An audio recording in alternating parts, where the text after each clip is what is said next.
अच्छा, मैंने जो कल लेक्चर रिकॉर्ड किया था वो था हमारा MG1। अब आज जो बारी है रिकॉर्ड की वो है GG1।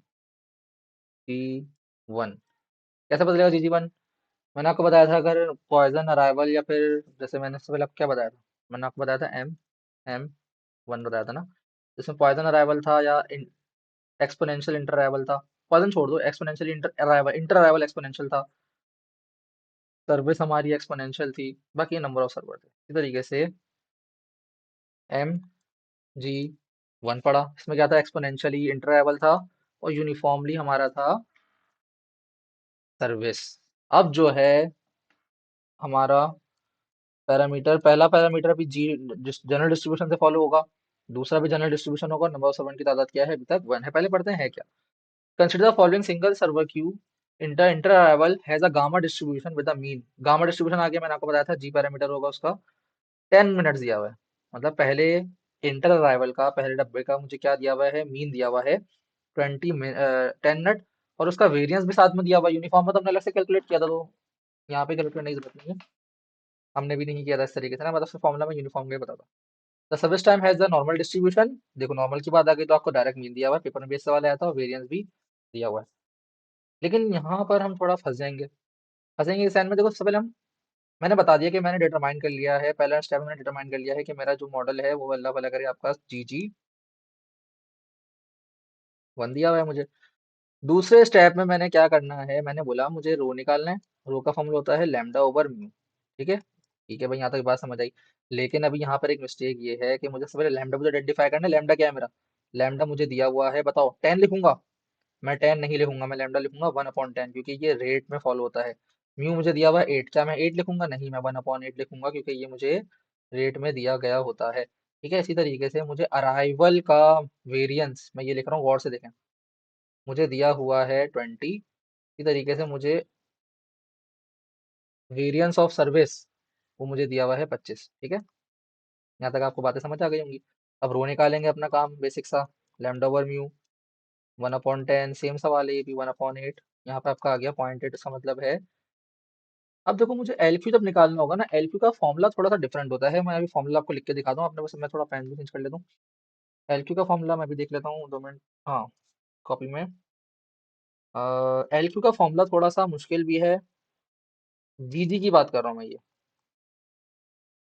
एल क्यू का फॉर्मूला है रो स्क्वायर। देखो गौर से, rho square 1 + C s² into CA² plus rho square CS²। ठीक है, अपॉन 2, 1 - रो, 1 + रो स्क्वायर CS²।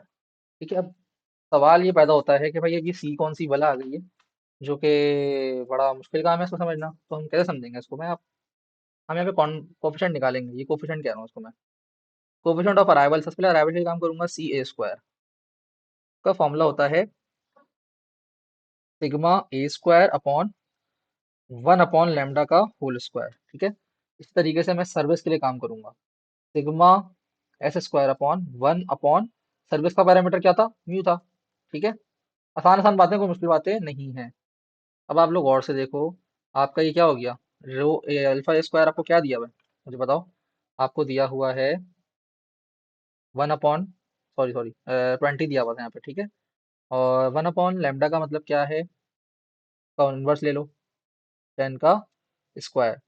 ठीक है, भाई देखो लैम्डा मुझे जब दिया हुआ है 1/10, लेकिन यहाँ पे 1/λ इस्तेमाल हो रहा है, तो 1/λ जब मैं इसको रेसिप्रोकल करूंगा तो ये भी रेसिप्रोकल हो जाएगा। जब मैंने इसको काम किया 20/100 हो जाएगा। मेरे पास जो CA का स्क्वायर आया है वो आया है 0.2। ठीक है, आसान सी बात है, बहुत मुश्किल बात नहीं है। CS का स्क्वायर, सॉरी ये भी स्क्वायर ही आएगा, ठीक है, हमेशा याद रखना। अच्छा, CS² का मतलब क्या है, सिग्मा S²। 25 मुझे वैल्यू दी हुई है। अब देखो, मुझे म्यू क्या पता है, मुझे म्यू पता है, सॉरी 1/8 पता है ना। 1/म्यू की मतलब क्या होगा, 8। ठीक है, ये मैं सिर्फ एक्सप्लेन करने के लिए अलग से लिख रहा हूँ, क्योंकि इसमें भी कंफ्यूजन होती है बहुत ज़्यादा। देखो भाई, तो यहाँ पे आ जाएगा 8 का स्क्वायर, तो 25/64 हो जाएगा ये। तो आपका आ गया ये 0.396906। ठीक है, आपके पास ये वैल्यू आ जाएगी। जब आपके पास ये हो जाता है, मैं देख लेता हूँ कैलकुलेटर से भी, 25 ÷ 64। ठीक है, जब हमारे पास ये वैल्यू आई थी, हमें बेसिकली करना क्या है, हमें एलक्यू में वैल्यूज पुट करनी है और कुछ भी नहीं करना, हमारा काम हो चुका है। क्योंकि हमारे जब एलक्यू निकल जाता है, हमारे लिए काम सारा आसान हो जाता है। एलक्यू की जगह रो का स्क्वायर क्या होता है, 0.8 का स्क्वायर। 1 प्लस सी एस का मतलब क्या है, 0.3906। ठीक है। सी ए का मतलब क्या है, 0.2 प्लस रो का मतलब क्या है, 0.8 का square multiply by C S का मतलब क्या है, 0.3906 अपॉन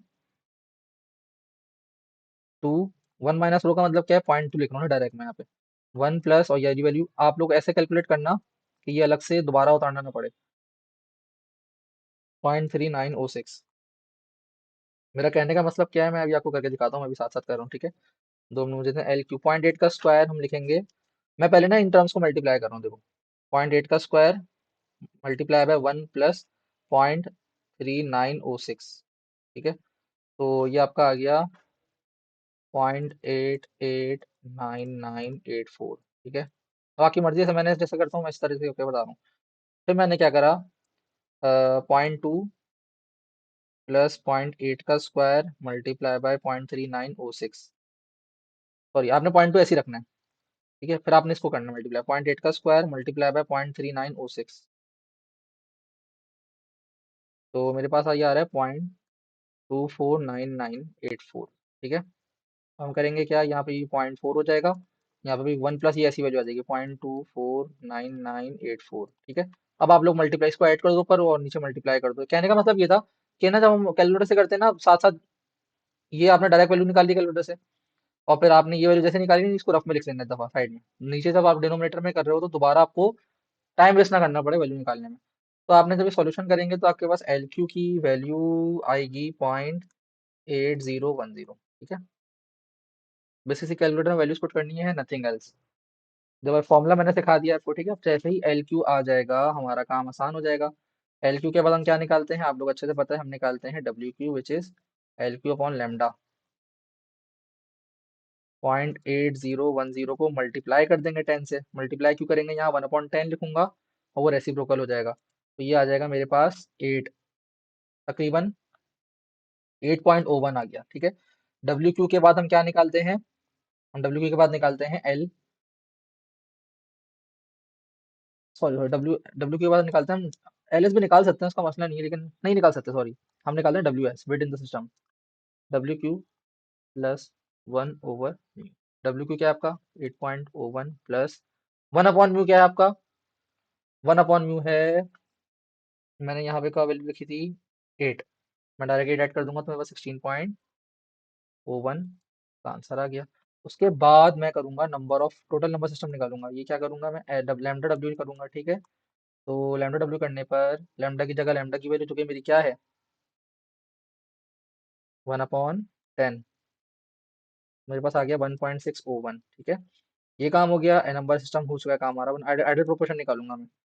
आप ये शुरू में भी निकाल सकते हैं, इसका मसला नहीं है, दोबारा कह रहा हूँ क्योंकि इसका किसी भी फॉर्मूले से कोई ताल्लुक नहीं है। तो मेरे पास 0.2 आ गया। ठीक है। मैंने आपको जी भी समझा दिया है, आसान सवाल है, कोई मुश्किल सवाल नहीं है। मैं इसको रिपीट कर देता हूँ, कितना टाइम लग चुका है। चलो मैं जल्दी रिपीट कर देता हूँ। मेरे पास सवाल था जीजी का। जीजी का कैसे पता लगा कि मेरा जो इंटर लेवल था ना, वो भी मुझे दिया हुआ था एक्सपोनेंट गामा। क्योंकि जो भी जब भी जी पैरामीटर होगा, मेरे पास 3 डिस्ट्रीब्यूशन फॉलो कर सकती है, नॉर्मल, यूनिफॉर्म या गामा। ठीक है। तो मुझे इंटर लेवल जब बोल दिया गया है, तो भाई मैं समझ गया हूँ कि जब भी आपको मुझे ये भी दिया, मीन भी दिया हुआ है उसका, और वेरिएंस भी दिया हुआ है। ठीक है। सर्विस का भी यही सीन था। सर्विस में नॉर्मल डिस्ट्रीब्यूशन बोला गया, लैम्डा इतना दिया हुआ है, सॉरी मीन इतना दिया हुआ है और वेरिएंस इतना दिया हुआ गया। लैम्डा और म्यू कैसे निकालते हैं, लैम्डा होता है असल में रेट। सवाल में अगर, अभी देखो यहाँ पे सब मीन मीन चलता जा रहा है, लेकिन अगर सवाल पेपर में सवाल आ जाता है रेट के साथ, तो जब हमें कन्वर्जन नहीं करनी होती है, ये जरा बहुत दिमाग खोल के काम करना है। मैं आपको दोबारा बता रहा हूँ, यहाँ जब भी मीन की वर्ड आएगा ना, तब हम कन्वर्ट करेंगे। जब रेट ऑलरेडी दिया होगा, पर आवर दिया हुआ होगा, 2 कस्टमर पर आवर, तो बस सही रहेगा रेट। इस तरीके से हम काम नहीं करेंगे। जैसे अगर मीन दिया हुआ है तो मैं इसको रेसिप्रोकल कर रहा हूँ। ठीक है। तो मैंने लैम्डा और ये निकाला, सिग्मा निकाले दोनों के, ये तो दिए हुए थे।